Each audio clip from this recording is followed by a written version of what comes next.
নমস্কার বন্ধুরা, দেখতেই পাচ্ছেন আজকে কিন্তু ঠাকুর বিসর্জন করতে চলে গেছিলাম আমাদের বাড়ির যে ঠাকুরটি। আর এখানেতে 11 দিনে তো সব গণেশ ওঠে, মানে সব যে বড় বড় গণেশগুলো প্যান্ডেলগুলো বাইরে যে বসানো হয় সেই গণেশগুলো 11 তারিখে 11 দিনের মাথায় আর কি তোলা হয়। 11 দিন মানে এটা এবারে তো 6ই সেপ্টেম্বর শনিবার পড়েছে। আর আমরা পঞ্চম দিনে যেহেতু রাধাষ্টমী ছিল তাই জন্য কিন্তু ষষ্ঠ দিনেতে বিসর্জন করতে নিয়ে গেছিলাম, নিরঞ্জন করতে আর কি। আর এই যে আগের বারে কি হয়েছে যে বড় যে ট্যাঙ্ক বনটা থাকে হায়দ্রাবাদে, তো সেইখানেতে ঘাট ছিল, সেখানেতে ভালো করে কিন্তু যেমন দেশেতে বিসর্জন করা হয় ওখানে কিন্তু নিয়ে যাওয়া হয়ে গেছিলো। আর বোটে করে কিন্তু বিসর্জন করছিল, কিন্তু এইবারে কিন্তু এরকম পদ্ধতিতে কিন্তু বিসর্জন করা হচ্ছে। আর যে তার আগে যে করণীয় যে কাজগুলো থাকে তো সেইগুলো কিন্তু করা হচ্ছে এখানে। ঠাকুরকে প্রসাদ দেয়া, আরতি করা, ব্যবস্থা করে সব কিছু ভালো করে নেওয়া, আলপনা দেওয়া, তো সেইগুলোই এই ভিডিওটার মাধ্যমে আপনাদের সঙ্গে শেয়ার করছি। আশা করি আপনাদের ভালো লাগবে। এতদিনে অনেক অনেক ভালোবাসা দিয়েছেন, আশা করি এই ভিডিওটা আপনাদের কাছে গেলে অনেক অনেক আপনারা কিন্তু ভালো লাগবে। ভালো লাগলে প্রতিদিনের মতন একটাই কথা যে একটি লাইক আর কমেন্ট করে জানাতেও কিন্তু ভুলবেন না। আর এই যে দেখুন আজ ভোরে ভোরে কিন্তু তাড়াতাড়ি কিন্তু সকাল সকালেই কিন্তু উঠে পড়েছিলাম ওই দিনকে। আর এটা যেহেতু আমি মানে সোমবার দিন ঠাকুর বিসর্জন করা হয়েছে, তো এটা সোমবার দিনকার ভিডিও, আস্তে আস্তে সব কিছু দেওয়া হচ্ছে বলে একটু দেরি হয়ে গেল বন্ধুরা। আর এই যে দাদাভাই আমাদের চলে যাচ্ছে বলে ওখান থেকে বাই করে দিয়ে গেল। এবার সকালবেলা থেকে তাড়াতাড়ি করে সমস্ত কিছু কাজ সেরে নিয়ে আর দুপুর করে কিন্তু ঘুমিয়ে পড়েছিলাম তাড়াতাড়ি করে। তাড়াতাড়ি বিকেল করে তাড়াতাড়ি উঠেই কিন্তু রান্নাবান্নার দিকে চলে এসছে। আজকে আমার শরীরটা এতটাই খারাপ ছিল যে ভাবছিলাম যে আমি হয়তো কিছু পারবো না, কিন্তু ঠাকুরে এমন বর দেখুন বিকেলের পর থেকে না শরীরটা একটু একটু ভালো, মানে এই যে ঘুমাবার পর ওই জন্য শরীরটা একটু ভালো লাগছিলো বলে ওই জন্য রান্না করতে চলে এসছে। মুগের ডালটা ড্রাই রোস্ট করে নিয়েছি কড়াতে, করে নিয়ে ভালো করে কিন্তু ধুয়ে বাটিতে একটুখানি ভিজতে দিয়েছি। আর এখানে কিন্তু খিচুড়ির জন্য যে ফুলকপির আলুটা কিন্তু ভেজেও নিচ্ছি। তাড়াতাড়ি করে করছি, একটুকু হাতের সময় কিন্তু গ্যাপ দিলে চলবে না, তাই কিন্তু কোনো ফাঁকিবাজ না মেরে কিন্তু তাড়াতাড়ি করে রান্নাটা করে নিচ্ছি। হবে বেগুন ভাজা, আলু ভাজা, আরও অনেক কিছু হবে, তো আপনারা দেখতেই থাকুন। এই যে আমার চোখ মুখ দেখে আপনারা বুঝতেই পারছেন যে কতটা কিন্তু অনেকটা শরীর খারাপ ছিল, তাই শরীর খারাপের মধ্য দিয়েই কিন্তু আমি আজকে কিন্তু পুরোটা কিন্তু কমপ্লিট করে নিয়েছি কাজটা। আপনাদের আশীর্বাদে বলুন আর ঠাকুরের আশীর্বাদে না থাকলে কিন্তু করতে পারতাম না, এতটাই আমার শরীরটা কিন্তু খারাপ ছিল। আর এই যে দেখুন মেয়েটার ঘোড়নটা যে নিয়ে আসা হয়েছিল তা আমার হাত লেগেই দেখুন কেমন একটুখানি ছিঁড়ে গেছে, কিন্তু কাঁদছে না, ও কিন্তু খুবই হাসছে। আর এই যে ঠাকুরকে প্রসাদ দিয়েছি, পায়েস করেছিলাম, খিচুড়ি, পাঁপড় ভাজা, বেগুন ভাজা, আলু ভাজা, এটাই প্রায় 3 বছর ধরে করে আসছি, তো এটাই কিন্তু প্রত্যেক বছর দিয়ে থাকি। আর এই যে আপনাদের দাদাভাই আরতি করছে, এবার ওকে ধরে আছে, আমরা আরতি করে নেব। আর মেয়েও ওখানে চেয়ারের ওপর উঠে আছে, আর কি সুন্দরভাবে সব কিছু হচ্ছে। পাশে একটা দিদিভাইও এসেছিলো, পেছন দিকে দাঁড়িয়ে ছিল, আর আরও 2জন দিদিভাইও এসেছিলো। আর এই যে আরতি করা হচ্ছে এখন, খুবই মনটা কিন্তু খারাপও লাগছে, এতদিন ছিল বেশ ঠাকুরটা। আর বেশ তাড়াতাড়ি করে সকাল সকাল উঠে ঠাকুরকে খেতে দেওয়া, সন্ধ্যের সময় আরতি করা, প্রসাদ বানানো, একটা বেশ যেন অন্যরকম রুটিনের মধ্য দিয়ে যাওয়া হচ্ছিল। আর এই যে ঠাকুরটা যে আজকে নিরঞ্জন করতে যাব, এটা ভেবেই যেন খুব খারাপ লাগছে। আর আমার তো বারবার মনে হচ্ছে যে মেয়েরা খুব কিন্তু কাঁদবে। তা মেয়েটা কেঁদেছিল, কি করেছিল, কিন্তু ভিডিও শেষ পর্যন্ত দেখলেই কিন্তু আপনারা বুঝতে পারবেন। জানি অনেকেরা ভিডিও শেষ পর্যন্ত দেখার জন্য অনেক ধৈর্য ও রাখেন না, তবে আজকে একটু অনুরোধ করবো যাতে একটুখানি সামান্য ধৈর্য ধরে একটু যদি দেখেন তাহলে কিন্তু আপনাদের এরকম তো খুব ভালো লাগবে। প্রতিদিন তো বলি না, তাই আজকেই কিন্তু বললাম যে একটুখানি ধৈর্য ধরে যদি দেখেন তাহলে কিন্তু খুবই ভালো লাগবে। এবার আপনাদের ব্যাপার, তার ওপর তো কোনো আমার হাত নেই, আর কিছু বলারও নেই, অনুরোধটুকুটাই করতে পারি, তার থেকে তো কিছু বলতে পারবো না, কারণ আমরা তো সবাই তো একে অপরের বন্ধু হই।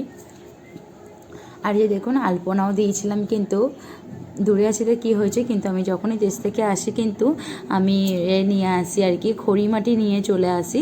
চালকে পেস্ট করে ওইভাবে দেওয়ার আর সুযোগ হয়ে ওঠে না, সময়টা হয়ে ওঠে না, তাই জন্য কিন্তু আমি এইভাবে কিন্তু খড়ি মাটি কিনে নিয়ে চলে আসি, আর খড়ি মাটিকে গুলে ভালো করে কিন্তু দিয়ে দিই।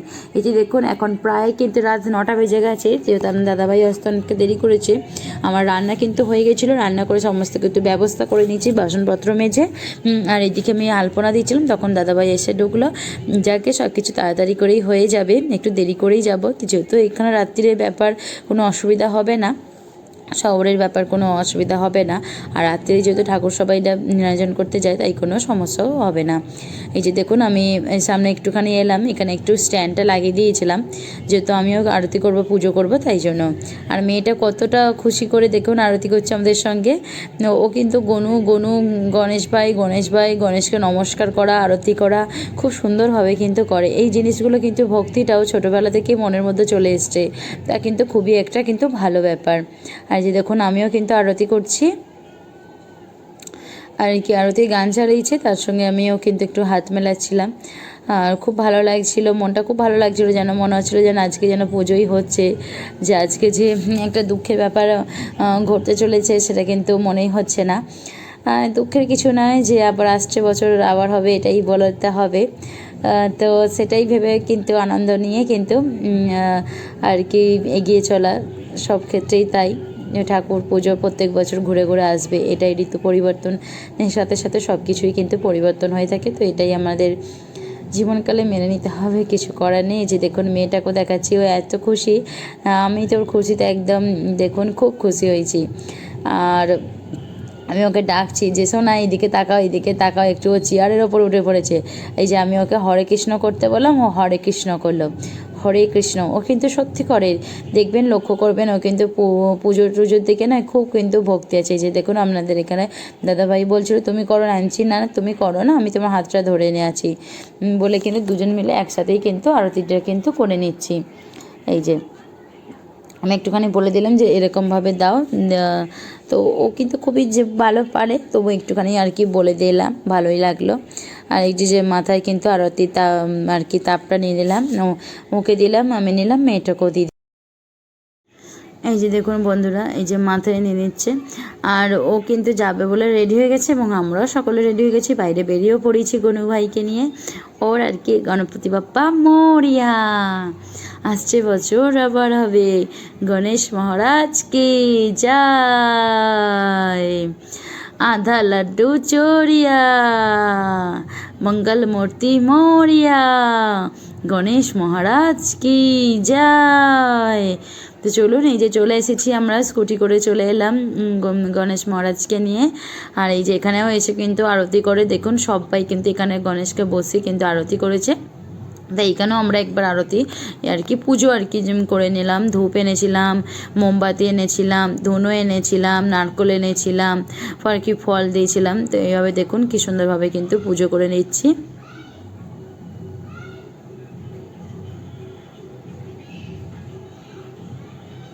এই দেখুন কত লোক এসেছে সব আর কি।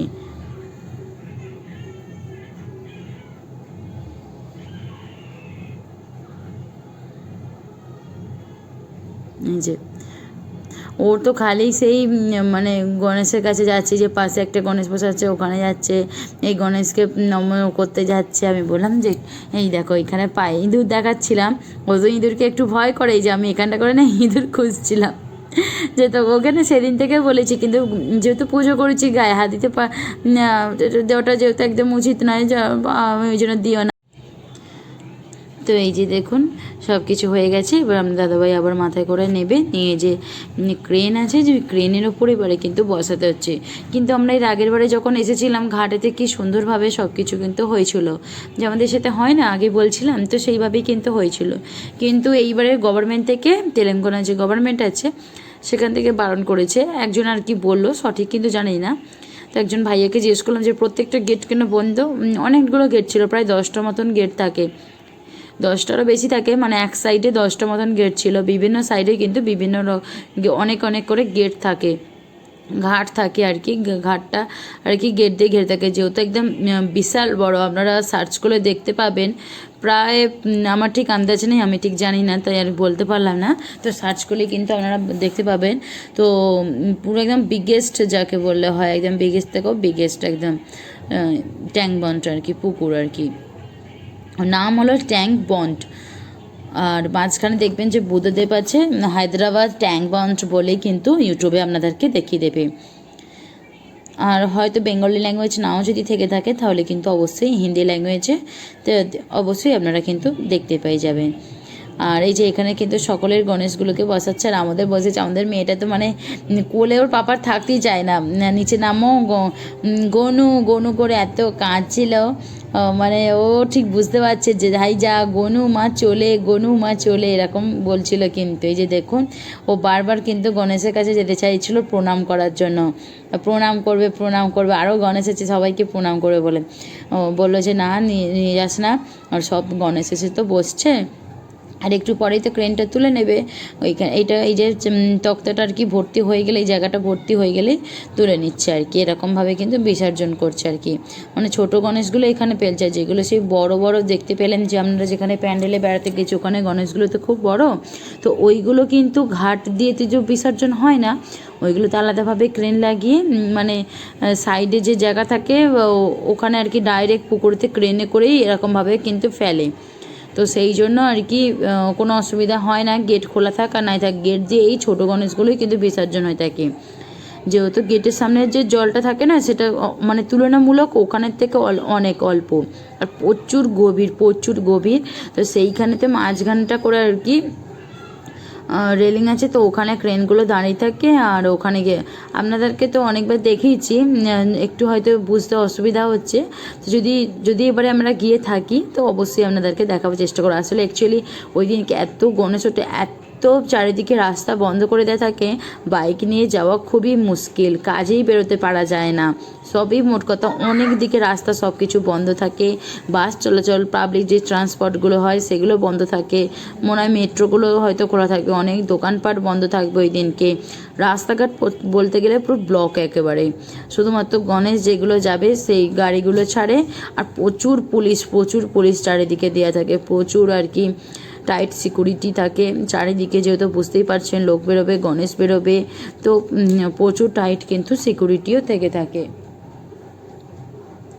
তো বন্ধুরা, আজকের মতন তাহলে এখানেই বিদায় নিচ্ছি। আপনাদের কেমন লাগলো কিন্তু অবশ্যই আবারও বললাম কমেন্ট করে জানাবেন, ভালো লাগলে একটি লাইক করে দেবেন, চ্যানেলে নতুন হলে চ্যানেলটি সাবস্ক্রাইব করতে পারেন, পাশে থাকা বেল আইকনটি বাজিয়ে দিতে পারেন নিত্য নতুন প্রতিদিনের ভিডিও দেখার জন্য। আমি কিন্তু অনেকের ভিডিওতে গিয়ে অনেক ভালোবাসা দিয়েছি, আশা করি আমার ভিডিওতেও আপনারা দিবেন। এবার আপনাদের উপর নির্ভর করছে, কাউকে তো জোর তো করতে পারি না, কিছু বলাও যাবে না। আর এই যে দেখুন, এসে কিন্তু প্রসাদ খাচ্ছি, খিচুড়ি, আলু ভাজা, বেগুন ভাজা, পাঁপড় ভাজার পায়েস। তো চলুন, টাটা।